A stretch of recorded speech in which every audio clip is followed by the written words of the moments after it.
जितना अच्छा है तो अंजाम कितना अच्छा होगा।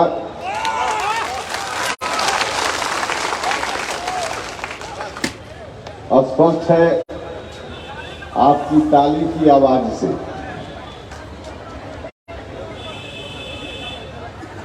देखिए, यूं तो आज औपचारिक रूप में कार्यक्रम का आयोजन हुआ है।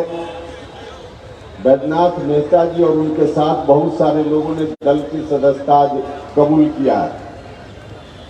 यह औपचारिकता है। वास्तव में तो काफी पहले वैद्यनाथ जी हम लोगों के साथ आ ही गए थे। जब पार्टी बनी उसी वक्त से एक तरह से कहिए कि संस्थापक सदस्य के रूप में राष्ट्रीय लोक जनता दल में वैद्यनाथ मेहता जी।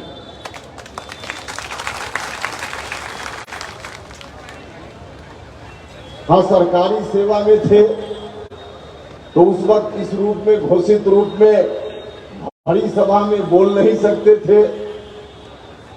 पाबंदी थी सरकारी सेवा में होने के कारण। उसके चलते इंतजार था कि एक औपचारिक समारोह करेंगे।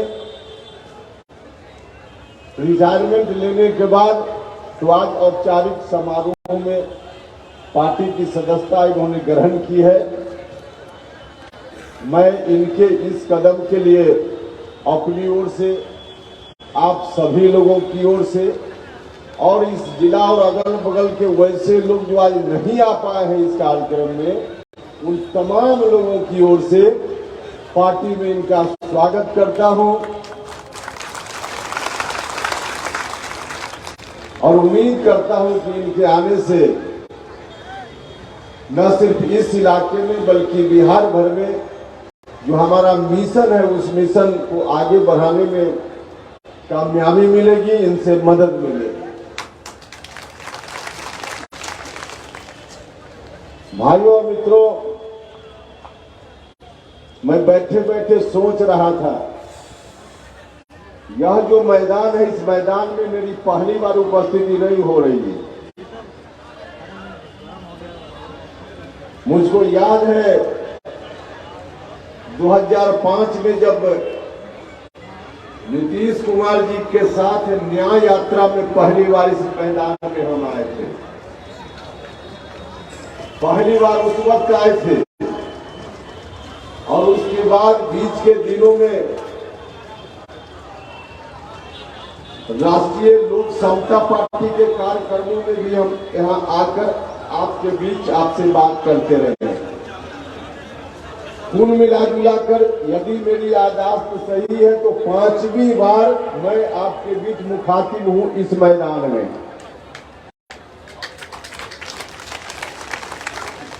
भाइयों और मित्रों, ठीक है, मेरे ऊपर आरोप लगाने वाले लगाते हैं,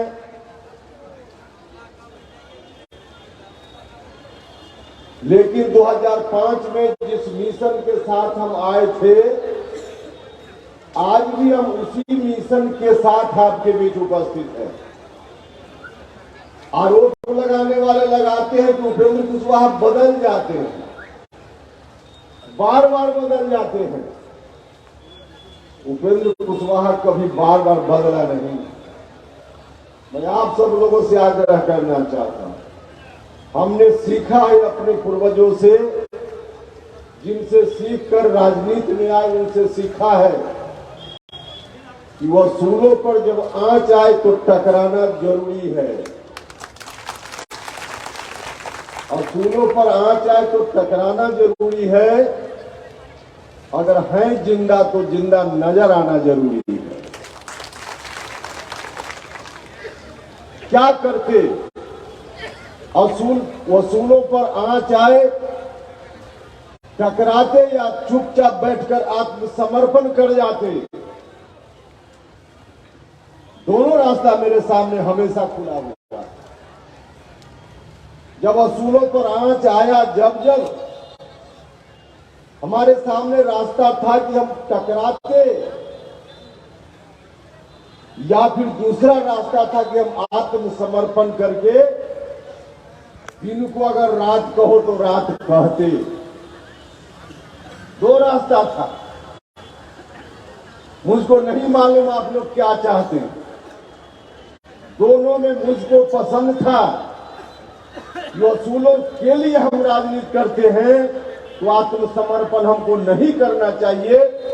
एक बार नहीं अनेक बार टकराने की जरूरत पड़े तो टकरा जाना चाहिए, और हम टकराए, और इसलिए आरोप मेरे ऊपर लगता है कि बदल जाते। मिशन तब भी वही था, मिशन बीच में भी वही था, मिशन आज भी वही है। राजनीति में अधिकांश लोग आते हैं सत्ता में कोई कुर्सी मिल जाए, और उसको और साफ साफ भाषा में अगर कहना हो तो सदन के अंदर ठंडा घर में कोई जगह मिल जाए, एमएलए बन जाए, एमएलसी बन जाए, एमपी बन जाए, राज्यसभा की सदस्यता हो जाए, इस बात के लिए लोग राजनीति में आते हैं। लोगों की ताकत की बदौलत वहां पहुंच जाते हैं, और पहुंचने के बाद लोगों का चेहरा, जिनके बल पर लोग पहुंचते हैं उनका ही चेहरा भूल जाते हैं, और वहां जाने के बाद सिर्फ अपना और अपने परिवार का चेहरा उनको याद रहता है। मुझको भी मौका मिला था, एक बार नहीं अनेक बार मौका मिला। हम जिस साधारण परिवार से राजनीति में आए, जननायक कर्पूरी ठाकुर जी का सानिध्य उनके अंतिम वर्षों में मिला, उनसे प्रेरणा ग्रहण करके हम राजनीति में चले आए। लेकिन जिस साधारण परिवार से आए, हम सिर्फ इतना ही सोचते थे उस वक्त कि जनता की सेवा करनी है तो एक बार किसी सदन में जगह मिल जाए। लेकिन एक बार क्या, हिंदुस्तान का तमाम सदन, चाहे दिल्ली का हो या राज्य का, चारों सदन का सदस्य बनने का मुझको अवसर मिला।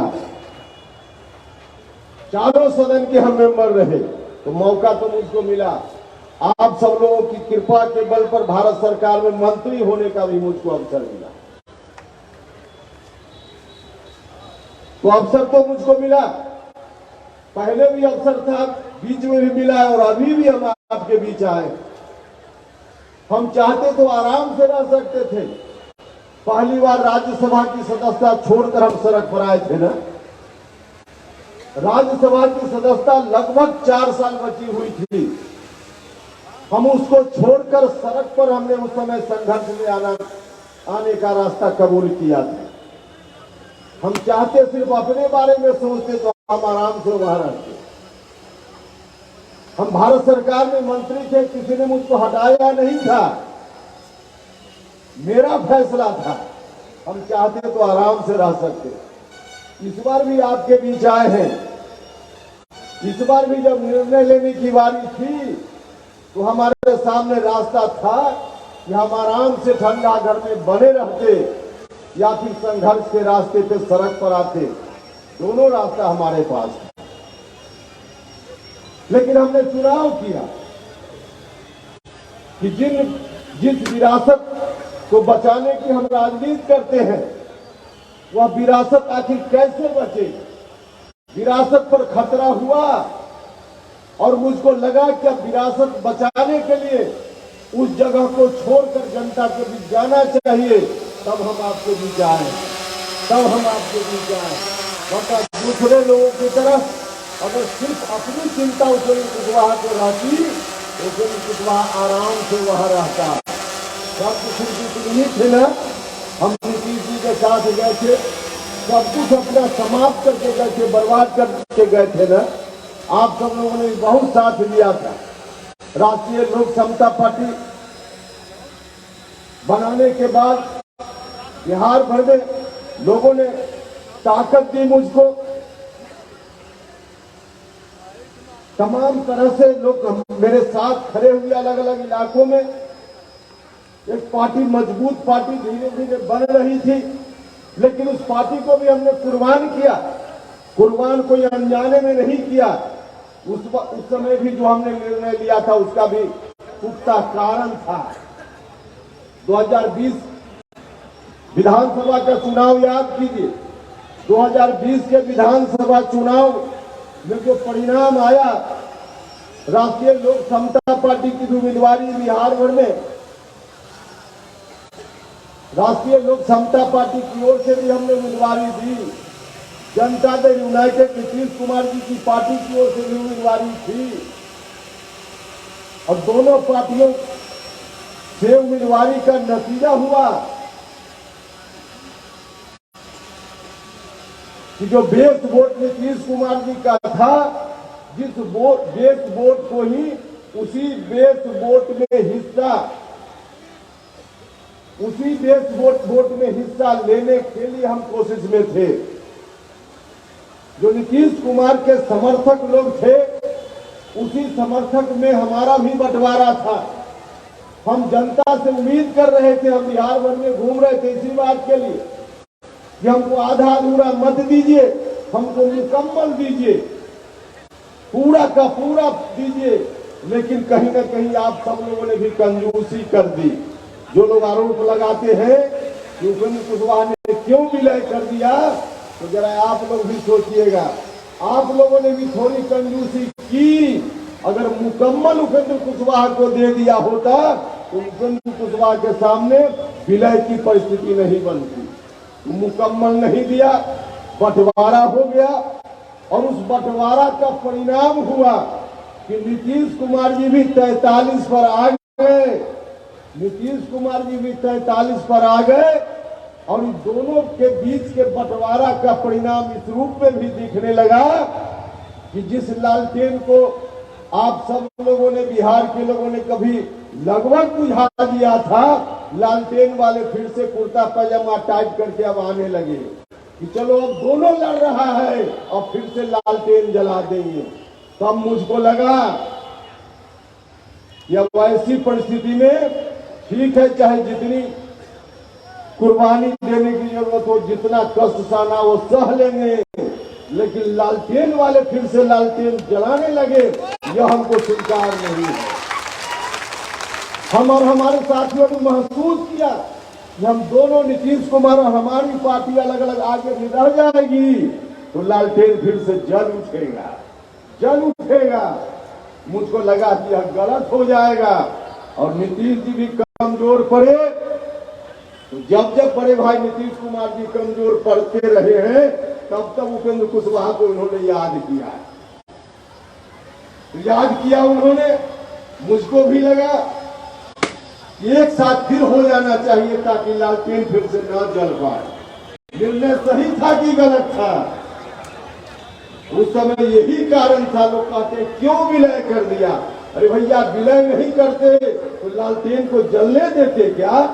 नहीं जलने देना था, इसलिए विलय कर हम लोगों ने करने का फैसला लिया। लेकिन जिस वक्त विलय कर रहे थे, कभी सपना में भी नहीं सोचे थे कि जिस नीतीश कुमार जी को बिहार की जनता ने उसी लालटेन को बुझाने के लिए मैंडेट देने का काम किया, आशीर्वाद देने का काम किया, अब नीतीश कुमार जी फिर से उसी लालटेन को माथा पर रख करके और लालटेन छाप जिंदाबाद करने लगेंगे, यह कभी सपना में भी हमने नहीं सोचा। और जब परिस्थिति आई तो हमने कहा नीतीश जी से कि नीतीश जी, हमको अपना सर्वस्व, जो भी राजनीति की हमारी कमाई थी, सबको हम सर्वस्व जुटाकर आपके साथ आए थे, हम आपका जिंदाबाद करने आए थे। लेकिन यह नहीं हो सकता है कि अब आप कहिएगा कि लालटेन छाप जिंदाबाद करो। उपेंद्र कुशवाहा यह काम तो इस जीवन में नहीं कर सकता, नहीं कर सकता।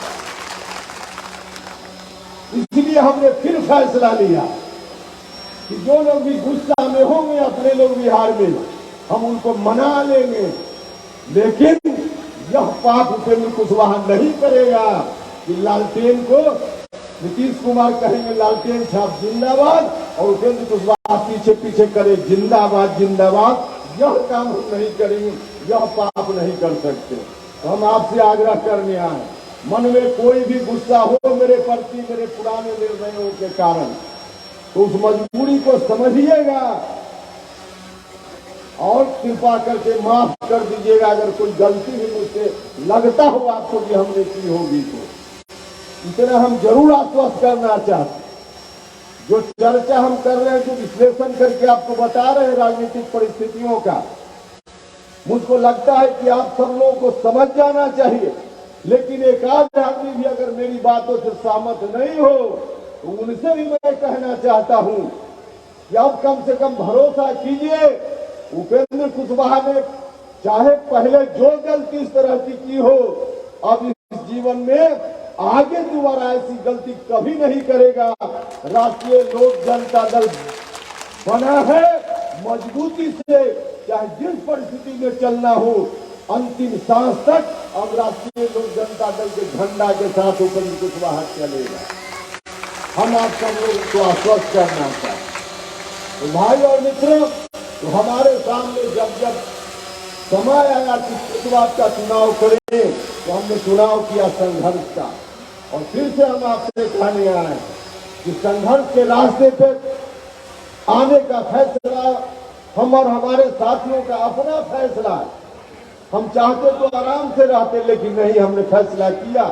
लेकिन फैसला किया है तो आप सब लोगों का साथ मिलेगा, सहयोग मिलेगा,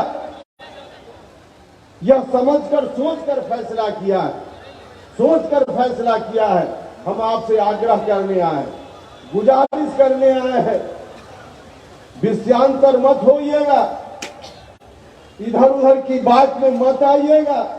आज जरूरत है जनता दल यूनाइटेड नीतीश कुमार जी के रवैया के कारण, भले आज नीतीश जी घूम रहे हो कभी इस प्रदेश में कभी उस प्रदेश में, प्रधानमंत्री बनने की बात करते रहते हैं, कभी वहां जाते हैं कभी यहां जाते हैं।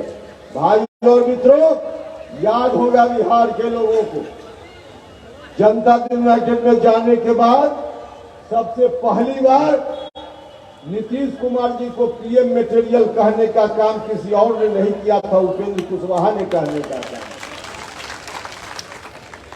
साथ साथ उस वक्त हमने यह भी कहा था कि हम जनता दल यूनाइटेड में आए हैं कि इस पार्टी को नंबर 1 की पार्टी बनाने का काम करें। मुझको उस वक्त भरोसा था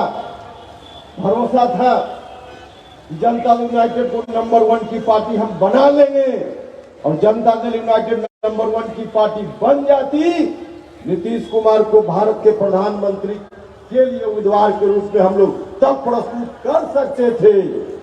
लेकिन नीतीश जी ने इस अवसर को गंवा दिया। वो जो कहा जाता है कि अपने पैर में खुद कुल्हाड़ी मारने का काम नीतीश जी ने, मुझको लगता है दुनिया में शायद पहला नेता जिसने अपने पैर में खुद ही कुल्हाड़ी मार लिया। और अब कह रहे हैं कि प्रधानमंत्री भैया, जिसके घर में अभी बता रहे थे वैद्यनाथ मेहता जी, बैंक वाले भी उन्हीं को कर्ज देते हैं जिसके घर में थोड़ा कुछ न कुछ होता है। अब नीतीश जी आपके पास है ही नहीं कुछ, अब बिहार के बाहर के लोग क्या देंगे आपको? कहां कटोरा लेकर आप घूम रहे हैं? अवसर आपने खो दिया। बिहार के लोगों के लिए अच्छी बात होती, उस अवसर पर आप खरा उतरते, लेकिन अवसर खो दिया।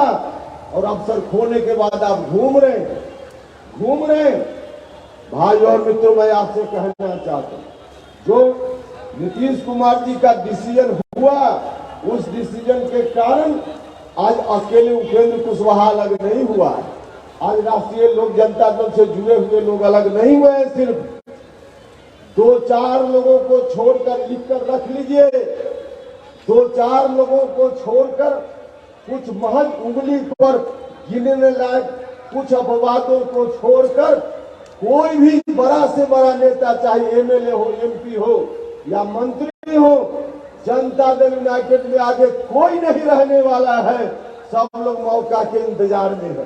सबको मालूम है कि जनता दल यूनाइटेड की जो नाव है, उस नाव पर सवार होकर चुनाव की बैतरनी नहीं पार हुआ जा सकता है। सब लोगों को मालूम है, तो लोग इंतजार में हैं। कोई न कोई, सब उसमें जितने लोग हैं कहीं न कहीं किसी न किसी से कनेक्शन लगा कर रखे हैं। बहुत सारे लोग हम लोगों से भी संपर्क में हैं। जो समारोह आज यहाँ हो रहा है, इस तरह का समारोह बहुत देखिएगा कि जनता दल यूनाइटेड के कौन लोग कब किस पार्टी में शामिल हो गए। तो हमसे भी बहुत सारे लोग कनेक्शन में हैं, भारतीय जनता पार्टी से बहुत सारे कनेक्शन में हैं। नीतीश कुमार के इर्द गिर्द जो रहने वाले मंत्री लोग हैं, जो आज 24 घंटा में 20 घंटा उनके साथ रहते होंगे, आश्चर्य नहीं कीजिएगा भविष्य में जब उन्हीं मंत्रियों में से कुछ लोग भारतीय जनता पार्टी में शामिल होकर हो सकता है मेंबर एमपी के लिए उम्मीदवार भी हो जाए। आश्चर्य नहीं कीजिएगा। कुल मिला जुला कर मेरे कहने का अभिप्राय यह है कि जनता दल यूनाइटेड अब एक तरह से खाली डब्बा है, सिर्फ बैनर बचा है, अंदर कुछ नहीं है, माल पूरा खाली है, पूरा खाली है। तो जनता दल यूनाइटेड की स्थिति हो गई तो जरा गंभीरता से सोचिएगा। जनता दल यूनाइटेड समाज के जिन